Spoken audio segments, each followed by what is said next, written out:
Welcome back to Sunday Roast. I'm your host, JJ from Dawg Seeds. When we last left off, it was in the early 90s, and I hooked up with Bobby J, who became my regular pot dealer. And then I started exploring the streets of New York City and the parks and everything. And then I quickly learned about the type of people that you were going to be dealing with in in uh, in the weed business. Back then in the early '90s, there were all types of pimps, prostitutes, creeps, homosexual, transvestites, hustlers. All these people were on drugs, and everywhere you went, there were just people hustling you and trying to get into your pocket. And so, I remember, down on 42nd Street, there would be, people waiting outside the bus terminal, just waiting for, runaway kids to come off the bus, and they would, try to get them into their grips and everything. And it was, you go down there on a Saturday night, and you would see it firsthand. So, then walking the gauntlet of 42nd Street, and it was just filled with sex shops and movies and people that were just hanging out trying to sell you, anything that you could think of. And I remember one funny story. Me and my buddy went down, and some guy said, stiletto knife. And my buddy was like, oh, let me, I'm interested. And so the guy wanted $20 for it. And we, he's like, so we were, he's like, wait here, I'll go and get it. So the guy runs away, comes back with his brown paper bag, and he has it in his hand, and he's got it wrapped up kind of, and it looks like it's long and thin, and look like there's a knife in there, and so he's like, give me the money, and my friend was like, he had the $20 bill in his hand. He's like, just open up the bag and let me see the knife. I'll give you the 20. He's like, no, no, no, the cops are coming. And what would happen is, like, you would get in a situation like that, and then all the other street hustlers would start crowding around you. And so you're going back and forth with this guy, and there's a crowd forming around you, and he's like, come on, hurry up, quick, quick, the cops are going to come, the cops are going to come. And so, usually their MO would be like a crowd would form around you, like, two or three deep, and then someone would, from the back, would reach over and try to, grab the money or do something of that sort. So that was usually their MO. And so what happened was they, were just going back and forth, and finally, I was telling my friend, "Come on, let's just get out of here." And so finally, he grabbed the bag and opened it up, and it was a Butterfinger. And I was like, "See, I told you." And so, but I can speak from experience, because one of the first few times I went down 42nd Street, and there would be people playing chess in the streets. They had backgammon boards, they had tables set up, chairs, just that, like down in Washington Square Park, and people would just be sitting there playing games, and they'd play for money. And I remember going down there, and I got stung on 3 card Monte. I didn't know any better, and so I see these guys. They're playing a 3 card Monte back and forth, and it looks like I didn't know they were working together. And this lady, she's there, and she won this and that, and so I was like, all right, so I put my $20 down, and sure enough, I lost my 20, and I walked away dejected, and it taught me a valuable lesson. I never got burned after that, but you know, New York City was a really interesting place back then, and that was in the '80s, in the mid to late '80s, and back then, we met this guy at Washington Square Park, and he lived on the Lower East Side, and it was on Ninth Avenue between Avenue B and C, and he lived in a loft, and well, it wasn't a loft, this is where it was an abandoned building that it was a squatter's building. So it was an abandoned building that people took over. They fixed it up and renovated to the point where it was halfway livable. And so, people would live in it. And so we met this guy in the park, and he was selling coke. So we went over to his place on Ninth Street, and right off of Tompkins Square Park. Like if you walk Ninth Street, you would walk straight through Tompkins Square Park, and then you just keep going, and that place was on the left hand side, and so we used to go down there and buy coke, but we met the Pope down there, the Pope of Pot, and he was one of the few characters that we first met, and this was probably about 1986. We first met the Pope, and so we knew about him and everything, and we had met him, and then so in 1990, there was a big, weed drought in New York City, and so the Pope was one of the few people, and this is when he started his delivery service. He was one of the first few people to have weed in the city at that time, and so he had his delivery service 1-800 want pot, and he went on the Howard Stern show and was advertising it and everything. And so at that time, we didn't have any weed, so we somehow made contact with Mickey, the Pope, and we arranged to go and talk to him in his house in New Jersey, and that's where I grew up. And he lived in Morris Plains, New Jersey, and I lived in Dover, New Jersey. And there was a train that used to go, from Dover, and Morris Plains was probably maybe the third or fourth stop down the line. So it wasn't very far from where I lived, and he actually lived, right by the train station. But his family had a mansion there, and it wasn't his, but I guess it was his family mansion at the time that he was living there. So we went there to visit him, and when we walked in, it was spectacular. Like I remember walking through, I guess, kind of the safari room, and they had all furniture and rugs, and it was all themed towards safari and stuff, and then we went through, and I think we sat down in the dining room area where there was a long table, that probably seated 10 to 20 people, and that's where we kind of sat down and kind of smoked and talked about what was going on and everything, and yeah, so we went down. I went down there, and I tried to arrange the deal with him, and I wound up going to his place down on Walker Street, the Church of the Realized Fantasies. And I went down there to see some guy, and he showed me some weed, and things didn't quite work out.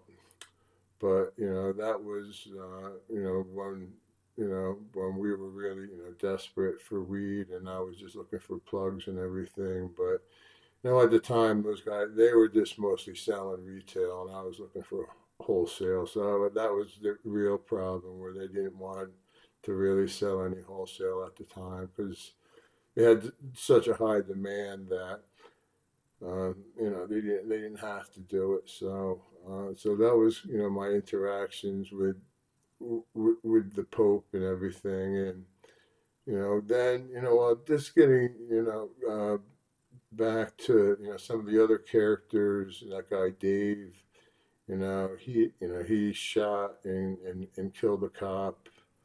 Uh, there were other people. This other guy that I know, Chris.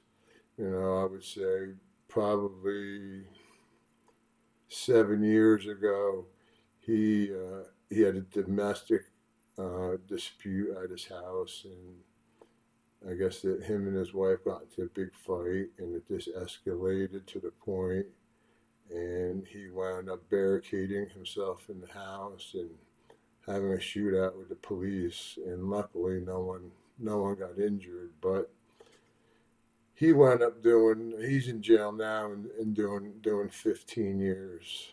Um, I don't know the amount of people that I knew that the overdose. Like, I just, it's just, mind-boggling, the amount of people that I've known over the years that have overdosed. So, back then, there was a big crossover of criminality, of hard drugs and weed, and people that were stick up kids and robbing people and everything. So it was, the streets were very dangerous back then.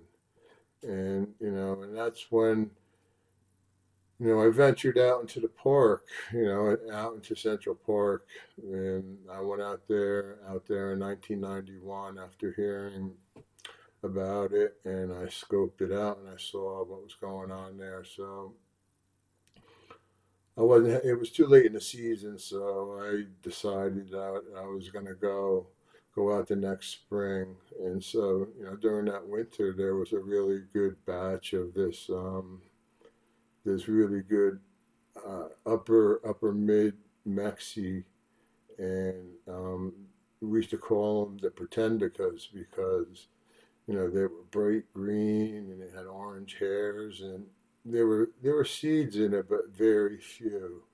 And it was very lightly pressed. It was like really spongy, and when you smelled it, like it smelled like it was an exotic. So I had squirreled away like 4 pounds of that stuff, just to bring out to the park. So when spring rolled around, I went out to the park, with my, upper mids, Mexis. I think they were 3 grams in a bag that I was selling for 20. And I remember the very first day, just walking out there. It was probably on a Saturday, and I walked through the corner, and sitting under a tree, there's some guy and his girlfriend sitting there on a blanket playing guitar, listening to the Grateful Dead.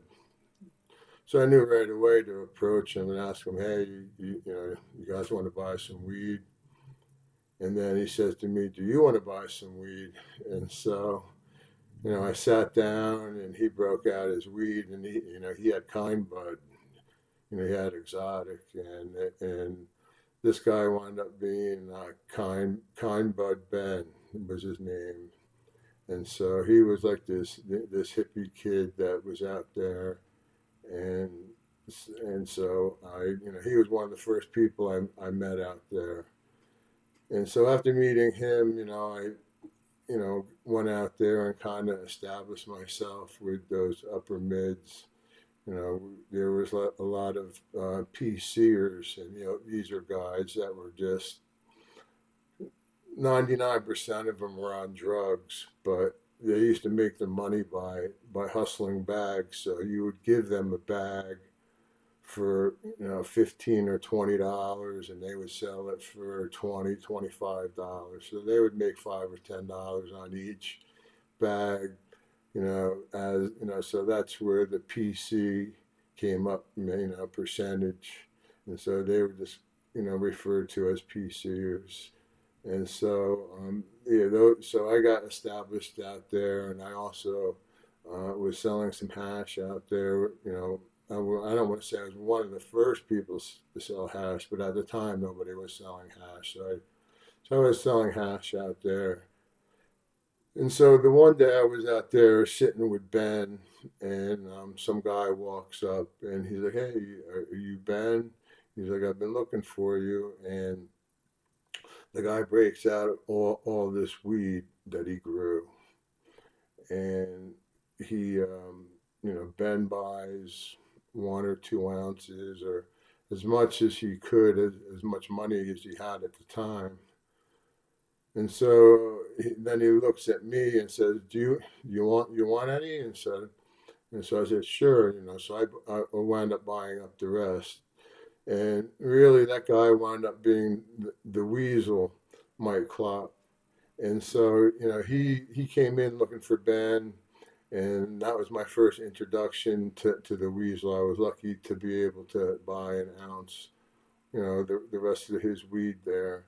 And so, I guess maybe a week or two later, I'm sitting in the park, and who do I see walking you know, across the lawn is the weasel. And so, I call him over. I'm like, "Hey, what's up?"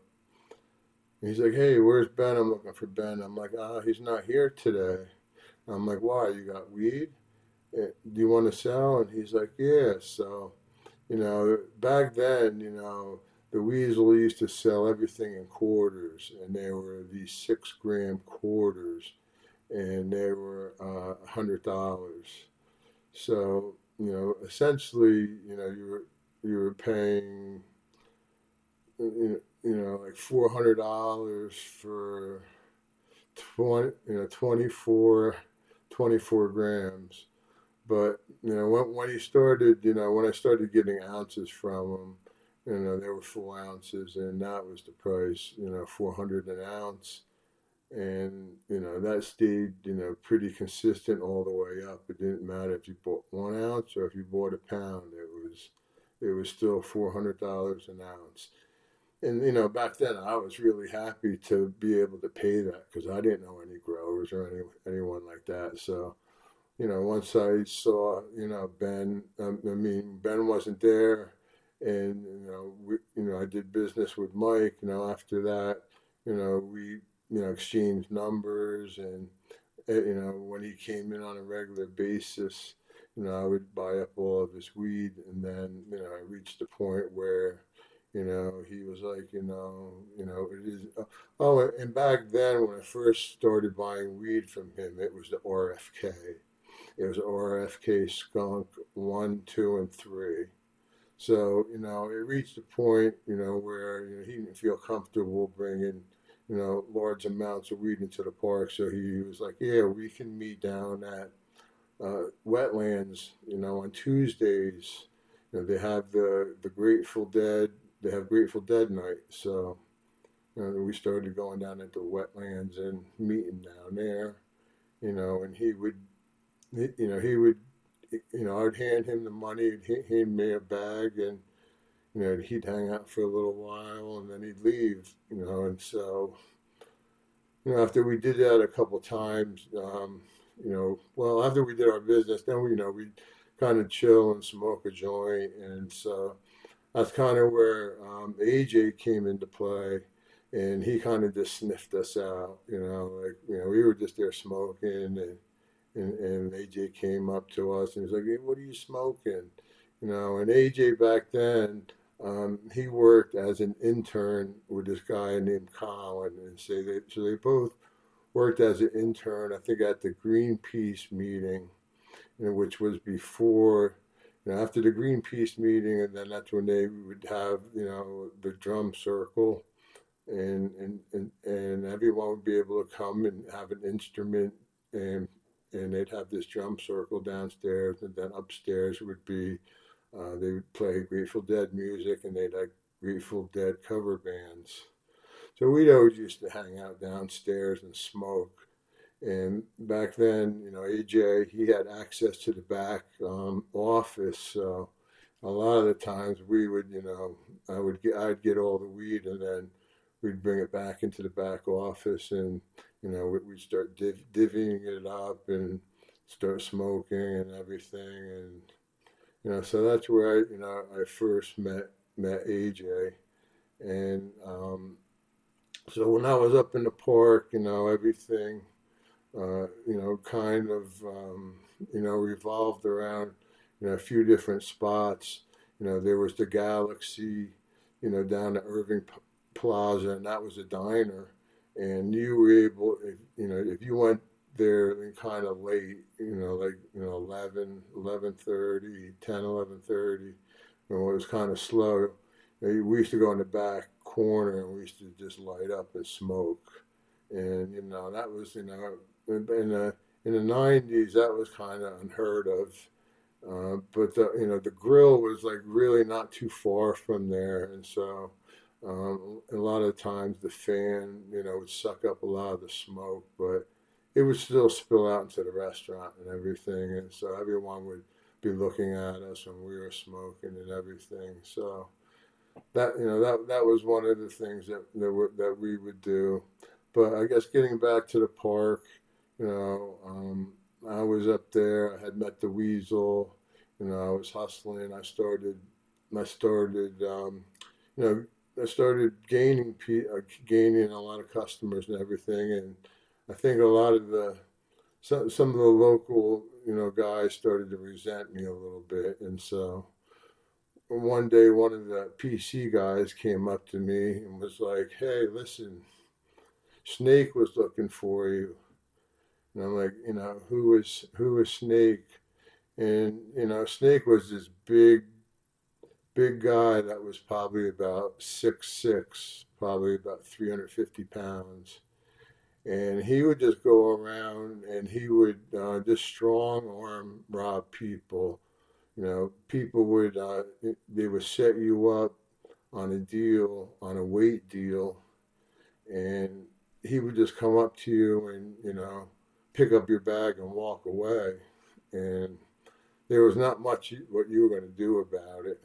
So he kind of tipped me off about him, and he was saying that he was asking, about me and who I was and everything. And so, I was kind of keen to the whole thing. So one day, these guys were like, "Oh, yo, you got a quarter pound?" And so, I had to go down to Times Square to Bobby J's place to pick up a quarter pound. So I went down there and I came back up, and those guys were gone.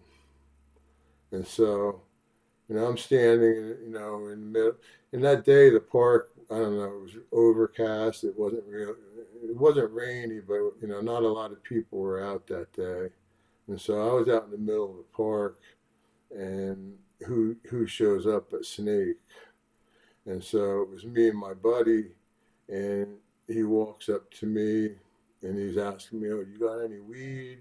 You have anything?" Blah, blah, blah. And I just kept telling him, "No, no, no." And then, he knew who I was. And then, so I had my backpack, and so that's where the weed was in. And so I didn't have it, I had it maybe on my shoulder on one strap, and he grabs the bag and says to me, he goes, "What are you gonna do if I try to take this?" And then I had to physically take his fingers off of my bag, and then I put the other strap around, so the bag was fully on my back. And I said to him, "If you want this bag, you're gonna have to beat me for it." And then so he just grabbed me by my shirt. And at the time, I was on rollerblades, and I remember, you know, I was 6'3" and on rollerblades. So even at that time, I was still not eye to eye with him. And so he grabbed me by the shirt and kind of picked me up a little bit and then just pushed me back, and I kind of just stumbled back, but when that was all happening, my friend was right there and he was getting ready to do something. And so, like, between the two of us, and then we were starting to make a big commotion in the middle of the park. And so everyone started looking. And so it was easy to spot, because usually you could get away with something like that when there was a lot of people in the park, because the cops would be kind of on the outskirts looking in, and you could see a commotion like pretty easily when there was not a lot of people. But when there's a lot of people in there, I saw a lot of bad things happen. I saw some guy pull a gun on someone.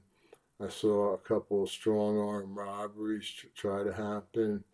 And so, yeah, I mean, right in the middle, right in front of everyone, they didn't care. These guys would just roll in and they would just try to zap people, and then they would roll right back out. And just as long as the cops weren't around, and I saw a guy get arrested in there that was carrying a gun, who was looking for someone. So, even though you were hanging out in the park, you were out in the streets, because that street element was just around you. And you had a lot of desperate people that were on drugs, and they would do whatever they could to get their next fix. So after that, I decided, I had to get out of the park, and what I did was I had a beeper, and so I started, getting everyone on beeper, and so I wouldn't necessarily hang in the. I was doing more delivery, I would say. So people would just, I would be in my car, and then I would get a beep, and I would just go and meet people. I would go to their houses, or corner, or whatever it took to make it happen. Is what I did back then. And then then eventually I wound up making it into an office, and into, actually, I had it was in an office building, and so I'll probably just leave it off there, because I've been rambling on for a little longer than I usually do. And there's just a lot of things that are going on right now that I wasn't gonna. I said to myself I wasn't really gonna talk about it, but with the recent events of people getting outed as informants, with their paperwork showing up online, and with the paperwork being just devastating, and the details of everything. And so you, these kind of people, they got to be outed out of the community. And there's nothing that you can do or say, when you put someone in jail for 5 years of their life. There's no bringing that back. There's really not much you can do about it. When the paperwork supports you know the evidence, it doesn't matter what anyone says, because the paperwork doesn't lie, but people do.